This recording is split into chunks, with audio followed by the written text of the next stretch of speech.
किस तरह से अभी तक काम कर रहे हैं? देखिए, आप जैसा कि आपको सभी को यहाँ पता है, हमने अपने बजट भाषण में भी कहा था कि माननीय मुख्यमंत्री श्री नीतीश कुमार जी ने शिक्षा पर शुरू से ही ज़्यादा जोर दिया है और आज बजट का 20% हिस्सा शिक्षा विभाग को दिया गया है, 60,000 करोड़ से रुपए, जो 2005 में करीब 4,000 करोड़ रुपए था। दूसरी बात है कि जो आप नियुक्तियाँ देखेंगे तो बीपीएससी के थ्रू करीब 2.5 लाख और कुल मिलाकर के अभी 6.5 लाख करीब शिक्षक हैं। और जो नियोजित शिक्षक थे, जो उनको भी सरकारी शिक्षकों का दर्जा दिया गया है। एक दो चक्र बाकी वो भी पूरे हो जाएंगे। आप देखेंगे कि इस बार नामांकन में भी 2 लाख से ज़्यादा नए बच्चे आए हैं क्लासों में और सभी छात्र छात्राओं को 8वीं तक करीब 90% से ज़्यादा जो भी पाठ्य पुस्तकें हैं सभी को उपलब्ध करा दी गई हैं। और शिक्षकों को हम धन्यवाद देना चाहेंगे कि वो समय पर आ रहे हैं। और जो शिकायतें होती हैं अमूमन कि पढ़ाई अच्छी नहीं है या कहीं लापरवाही है, तो हम लोगों का जो पोर्टल है उस पर कोई भी व्यक्ति, चाहे अभिभावक हो, शिक्षक हो, शिकायतें दर्ज कर सकते हैं।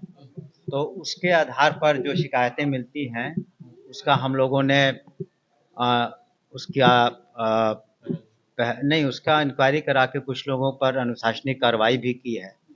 लेकिन अब हम लोग का फोकस है कि शिक्षा की गुणवत्ता को और कैसे बढ़ाया जाए। और दूसरी बात है कि जो भी संसाधन हमारे पास उपलब्ध हैं, कैसे हर एक जो स्कूल है उसका जो भी उसमें किया जाए। और हम लोग शिक्षकों को और अध्यापक को 50,000 रुपये तक की राशि दी है, ताकि छोटे मोटे जो भी कमियां रहती हैं स्कूल में, पंखा ठीक नहीं है, गर्मी का दिन है, बिजली की प्रॉब्लम है या कहीं सफाई की ज़रूरत है, तो उन पैसों को वो खर्च कर सकते हैं। ये पहली बार किया गया है। साथ ही साथ हम लोगों ने जो परीक्षाएं थी, हर एक परीक्षा हर एक महीना ले पाने में दिक्कतें होती थी, क्योंकि 1,76,00,000 से ज़्यादा स्टूडेंट्स हैं, 76,000 से ज़्यादा स्कूल्स हैं, तो वो हम लोगों ने त्रैमासिक कर दी है। ट्रेनिंग पर भी विशेष ध्यान दिया है। सभी शिक्षकों की ट्रेनिंग साल में 2 बार 1-1 सप्ताह के लिए 5-5 दिन के लिए कराई जा रही है। और ख़ास करके उनसे कहा जा रहा है कि जो शिक्षकों का अपना आचरण कैसे रखें, अनुशासन कैसे रखें, ताकि वो छात्र छात्राओं के लिए रोल मॉडल बन सके। और आपने देखा भी होगा जो परीक्षाएं हुई, बोर्ड की परीक्षाएं भी हम लोगों ने पूरे हिंदुस्तान में, और जो +2 की परीक्षाएं हुई इंटर की, पूरे हिंदुस्तान में सबसे पहले हम लोगों ने रिज़ल्ट प्रकाशित किया। और जो सही छात्र छात्राएं थे उनको हम लोग पुरस्कृत भी आने वाले समय में करेंगे। हायर एजुकेशन का जहाँ तक सवाल है, उसमें सुधार आया है। मात्र 3 ऐसे यूनिवर्सिटीज़ हैं 15 में से, जहाँ की शैक्षणिक जो व्यवस्था उसमें सुधार की सेशन थोड़े पीछे हैं, लेकिन वो भी अगले 6 महीने में वहाँ सुधार हो जाएगा। तो हायर एजुकेशन को भी कैसे प्लेसमेंट के पॉइंट ऑफ व्यू से और कैसे बेहतरी हो सके, उस पर हम लोगों ने अपने विचार रखे हैं और यूनिवर्सिटीज़ भी उस पर काम कर रही हैं। और हमारे जो चांसलर साहब हैं, गवर्नर साहब, वो भी इसकी समीक्षा कर रहे हैं समय समय पर। उनके यहाँ से भी बहुत बेहतरीन दिशा निर्देश दिए गए हैं। जब आपको मंत्री पद मिला उस वक्त काफी चुनौती बड़ा रहा शिक्षा के लिहाज से, और आपके आने के बाद कितना ये जो जितनी बातें हमने कही, जितनी बातें हमने कही, ये आप देखेंगे कि अब शिक्षकों के बीच में किसी तरह का एजिटेशन नहीं है। और चूँकि हम लोगों ने कोशिश की है कि जो ग्रीवियंस उनके हैं, जो भी उनकी शिकायतें हैं, उस पर त्वरित कार्रवाई की जाए। लेकिन महकमा बहुत बड़ा है, कई बार कार्रवाई करने में या उनकी जो शिकायतें दूर करने में कुछ वक्त लग जाता है। लेकिन हम लोग का इंटेंशन, एजुकेशन डिपार्टमेंट का, माननीय मुख्यमंत्री जी का स्पष्ट है कि इस एजुकेशन से सभी छात्र छात्राओं को बेहतर एजुकेशन मिल सके, ताकि उनका भविष्य उज्ज्वल हो। आप इस बात से समझ सकते हैं कि 2001 में जो महिलाओं की जो लिटरेसी थी, साक्षरता करीब 34% थी, और 2023 में जब सर्वे कराया गया तो वो 74% थी। अब तो और बढ़ गया होगा। जिस तरह से हम लोग वजीफा दे रहे हैं, प्रोत्साहन राशि मैट्रिकुलेशन करने पर, छात्राओं को इंटर करने पर, उसके बाद ग्रेजुएशन करने पर, जो साइकिल की व्यवस्था, जो सरकार की ओर से सभी छात्र छात्राओं के लिए ड्रेसेस की, यूनिफॉर्म की व्यवस्था, इससे निश्चित रूप से पूरा वातावरण, शैक्षणिक व्यवस्था में इसकी काफ़ी सुधार हुई है। और आने वाले दिनों में हम समझते हैं हमारी पूरी एजुकेशन डिपार्टमेंट अन्य विभागों से भी साथ में समन्वय बना करके, अभी आपने देखा होगा कि बिहार दिवस कितने अच्छे तरीके से, बेहतरीन तरीके से उसका हम लोगों ने आयोजन किया।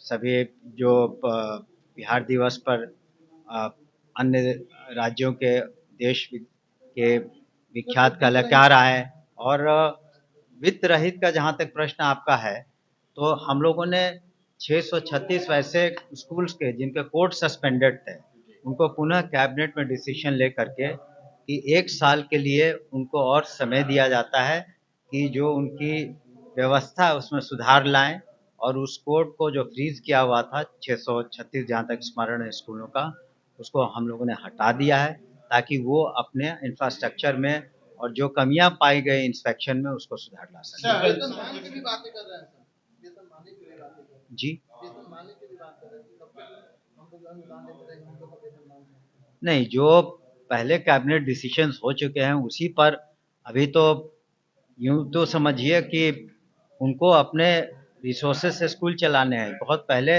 इसमें कैबिनेट में डिसीजंस हुए, असेंबली में डिसीजंस हुए, उसी को हम लोग फिलहाल क्रियान्वित कर रहे हैं। लेकिन आप देखेंगे कि शिक्षा विभाग में और कुल मिला के बिहार में जो नवयुवक हैं, नियुक्तियाँ हैं, कुल मिला के 9 लाख से ज़्यादा नौकरियाँ दी गई हैं।